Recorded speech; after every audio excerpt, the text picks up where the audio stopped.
سورۃ النور کی آیت نمبر 45۔ الحمدللہ وکفی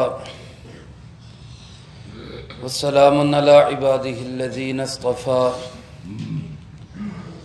خصوصاً علی سید الرسل وخاتم الانبیاء وعلی آلہ واصحابہ الاتقیاء۔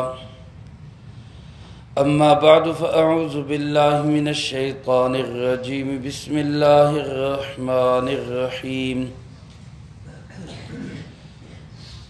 واللہ خلق کل دابۃ من ماء فمنہم من یمشی علی بطنہ ومنہم من یمشی علی رجلین ومنهم من يمشي على أربع يخلق الله ما يشاء إن الله على كل شيء قدير۔ لقد أنزلنا آيات مبينات والله يهدي من يشاء إلى صراط مستقيم۔ واللہ خلق کل دابۃ من ماء، اور اللہ وہ ہے جس نے پیدا کیا ہر مخلوق کو پانی سے۔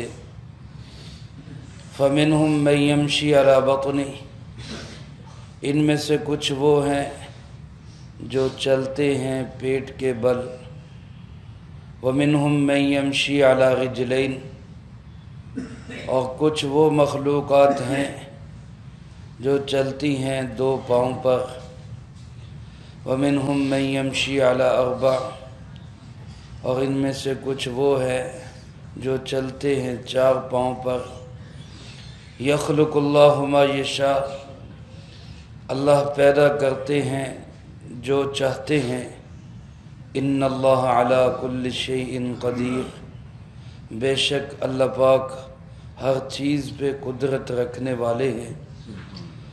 لقد انزلنا آیات مبینات، یقیناً ہم نے اتاری واضح نشانیاں۔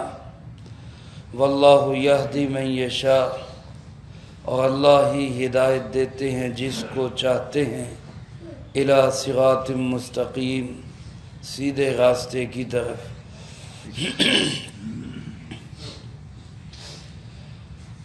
اس سے پہلی آیات مبارکہ میں اللہ رب العالمین نے اپنی قدرت کے دلائل بیان کرتے ہوئے آسمان اور آسمان سے متعلقہ چیزوں کا بیان فرمایا تھا۔ اس آیت مبارکہ میں اللہ پاک نے زمین پہ چلنے والی ہر مخلوق کا تذکرہ کیا ہے۔ عربی زبان کے اندر دابہ کا لفظ گھوڑے کے لیے بھی بولا جاتا ہے، اور لفظی اعتبار سے ما یدب علی الارض، ہر وہ چیز جو زمین پر چلے اس کو دابہ کہا جاتا ہے، وہ چاہے کیڑا مکوڑا ہو، چاہے کوئی بڑے سے بڑا جانور ہو۔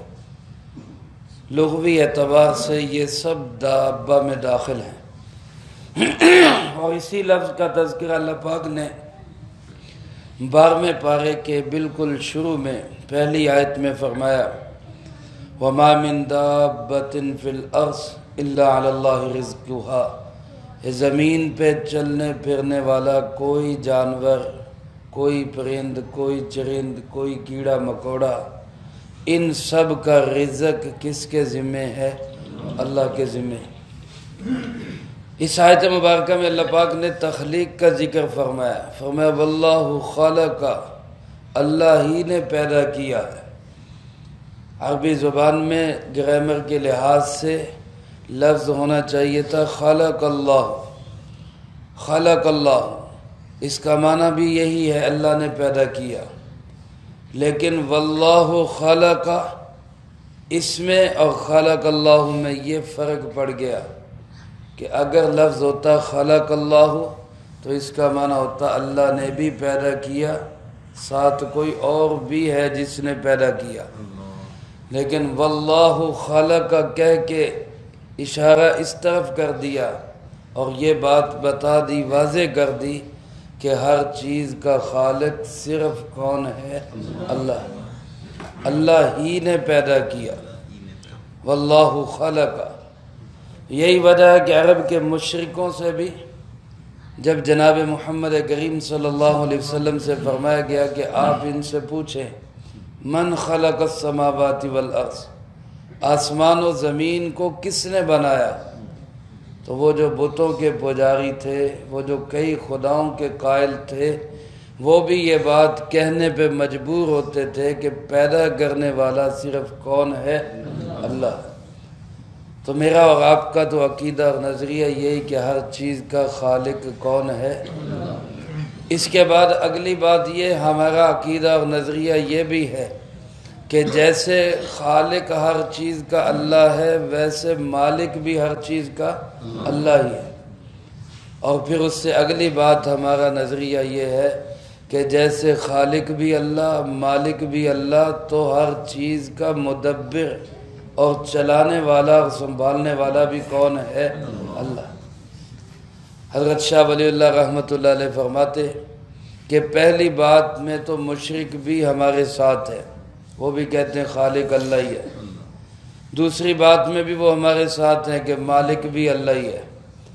تیسری بات میں آ کے وہ اختلاف کرتے ہیں، وہ کہتے ہیں کہ چلانے والا صرف اللہ نہیں، کچھ اور بھی ہیں ساتھ۔ مسلمان کا اور ایک مشرک کا یہاں سے فرق ہو جاتا ہے۔ مسلمان کہتا ہے بنانے والا بھی اللہ، مالک بھی اللہ، تو چلانے والا بھی اللہ۔ اور مشرک کہتا نہیں، چلانے والے ساتھ چھوٹے چھوٹے اور بھی ہیں۔ پھر مسلمان یہ کہتا ہے جب پیدا بھی اللہ نے کیا، مالک بھی وہی ہے، چلا بھی وہی رہا ہے، تو عبادت بھی صرف کس کی ہوگی؟ اللہ ہی کی۔ اور مشرک کہتا ہے کہ نہیں، پیدا تو اسی نے کیا، مالک بھی وہی ہے، لیکن چلانے والے اور بھی ہیں، تو اس لیے اوروں کو بھی راضی کرنا پڑے گا۔ یہاں سے پھر آگے مسلمان کا اور مشرک کا فرق ہو جاتا ہے۔ اللہ ہم سب کو عقیدہ توحید نصیب فرمائے۔ اللہ پاک ارشاد فرماتے کہ ہر دابہ، ہر مخلوق، ہر چیز کو پیدا کس نے کیا؟ اللہ پاک۔ اور کس چیز سے پیدا کیا؟ فرمایا من ماء، ہر چیز کو اللہ نے پانی سے پیدا کیا۔ ہر چیز کی تخلیق کے اندر بنیادی چیز جو ہے وہ پانی ہے۔ کہیں براہ راست پانی ہے، کہیں بالواسطہ پانی ہے۔ کہیں آپ سمجھ رہے ہیں بچے چھوٹے بیٹھے ہیں اور خواتین تک آواز جاتی ہے، اس لیے میں اس کی وضاحت نہیں کرتا۔ یہ بات ہر بندہ سمجھتا ہے کہ اللہ پاک نے ہر مخلوق کی پیدائش کا تعلق پانی کے ساتھ جوڑا ہے۔ کہیں اگر کسی کے ذہن میں آئے کہ آدم علیہ السلام کو تو اللہ نے مٹی سے بنایا، وہاں تو کوئی پانی کا عمل دخل نہیں، اور جتنے جنات ہیں ان سب کو تو اللہ نے آگ سے بنایا، وہاں تو پانی کا کوئی عمل دخل نہیں۔ تو علماء نے لکھا ہے کہ آدم علیہ السلام کی تخلیق میں بھی 4 عناصر، 4 چیزوں کو اللہ پاک نے جوڑا اور پھر مٹی سے بنے۔ اس میں مٹی بھی ہے، اس میں آگ بھی ہے، اس میں پانی بھی ہے، اس میں ہوا بھی ہے۔ یہ چاروں چیزوں، چاروں عناصر سے ملا کر آدم علیہ السلام کا پتلا تیار ہوا اور اس میں پھر روح پھونکی گئی۔ تو گویا اس میں بھی پانی ہے۔ اور اگر کہا جائے جنات آگ سے بنے ہیں، تو آج سائنس بتلاتی ہے، تحقیق کرنے والے بتلاتے ہیں کہ پانی جو ہے یہ بھی خود اس کا اپنا کوئی وجود نہیں، یہ 2 گیسوں کا مجموعہ ہے، ایک آکسیجن اور ایک ہائیڈروجن۔ دونوں گیسوں کو ملاتے ہیں تو اس سے کیا بنتا ہے؟ وہ پانی بنتا ہے۔ اور آپ حضرات جانتے ہیں کہ جہاں آکسیجن ہوگی وہیں پہ آگ ہوگی، جہاں آکسیجن نہ ہو وہاں آگ بھی نہیں جل سکتی۔ تو گویا آکسیجن تو خود آگ ہے، تو آگ ہی پانی بنتی ہے اور پانی ہی آگ بنتا ہے۔ تو جنات کی تخلیق میں بھی گویا اسی پانی کا ہی اثر ہے۔ تو لہذا یہ کہنا بالکل درست ہے کہ ہر مخلوق کی پیدائش کا بنیادی نقطہ اور بنیادی عنصر اور مادہ کیا ہے؟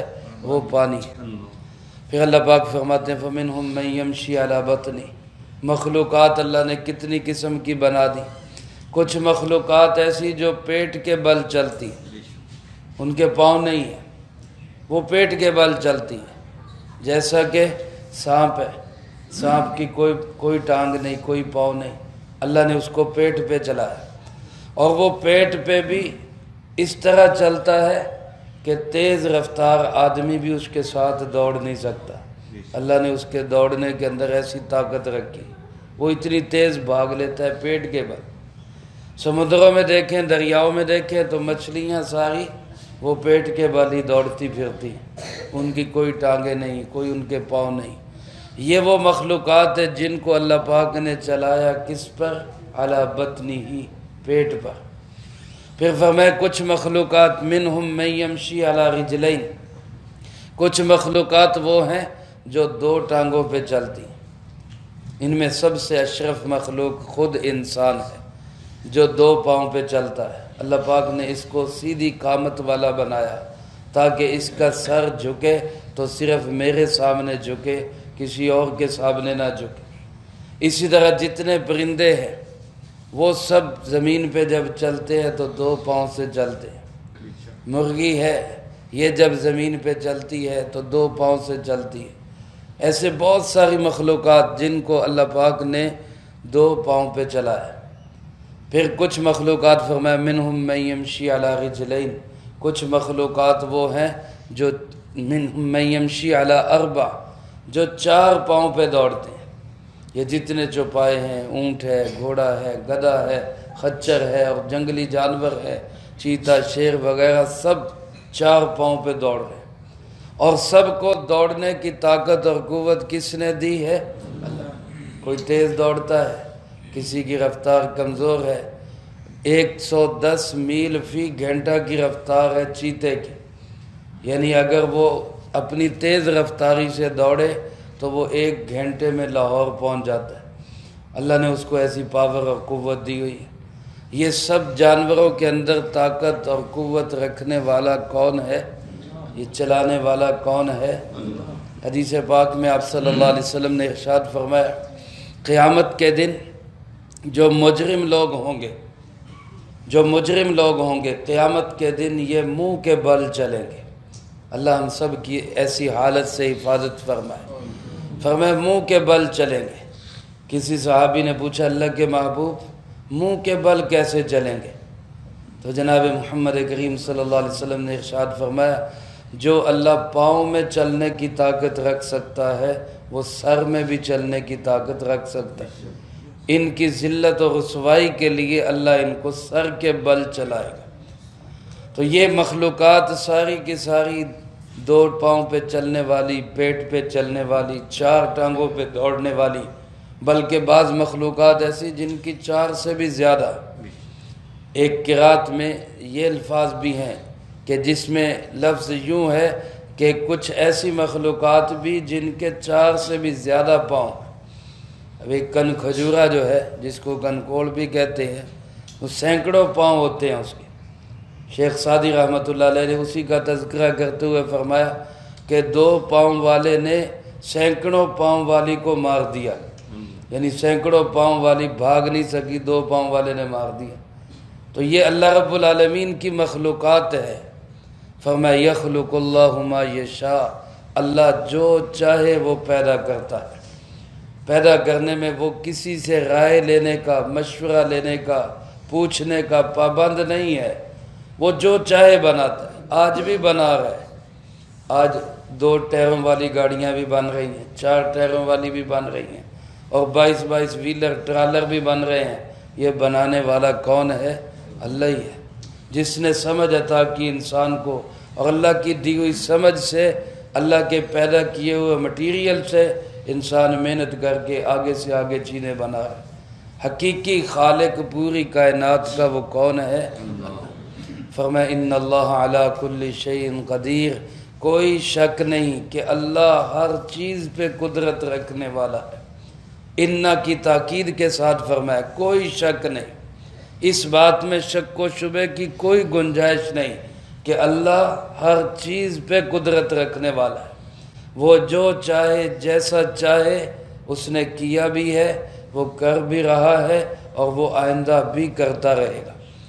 فرمایا لقد انزلنا آیات مبینات، یقیناً ہم نے واضح نشانیاں اتاری، یقیناً دو تاکیدوں کے ساتھ، لام بھی تاکید، قد بھی تاکید، یقیناً پکی بات ہے، شک و شبہ کی کوئی گنجائش نہیں، ہم نے بہت ساری واضح نشانیاں اتاری۔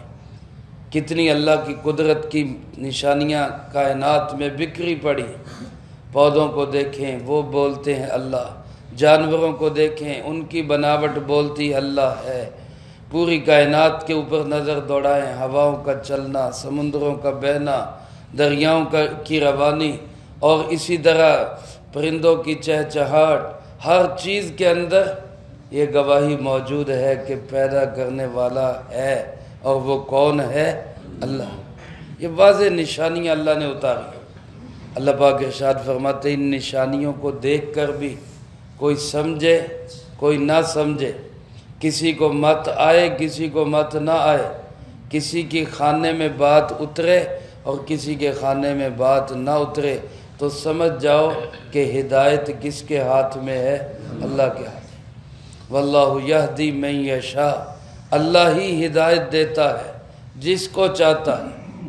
اب لوگ ایسے ہیں کہ جو چاند پہ پہنچ رہے، وہ مریخ کو تسخیر کر رہے، جناب ہم آگے سیاروں پہ جائیں گے، آگے آگے بڑھیں گے، جہاں اور بھی ہیں تو جائے، جہاں بھی جائے وہاں پہ کون موجود ہے؟ اللہ۔ اگر ہر جگہ پہ پہنچے اور اللہ تک نہ پہنچے تو کہیں نہیں پہنچے۔ اور ایک مسلمان جب باوضو ہو کر وہ اللہ کے سامنے پیشانی زمین پہ رکھتا ہے اور زبان سے کہتا ہے سبحان ربی الاعلیٰ، تو چاند بھی نیچے رہ گیا، مریخ بھی نیچے رہ گیا، سورج بھی نیچے رہ گیا، آسمان بھی نیچے رہ گئے۔ فرمایا الصلاۃ معراج المؤمن، نماز مومن کی معراج بن گئی، اور یہ زمین پہ سر رکھ کے سبحان ربی الاعلیٰ کہتا ہوا سیدھا اللہ تک پہنچ گیا۔ یہ چاند مریخ تک پہنچنا کون سی بڑی کمال کی بات ہے۔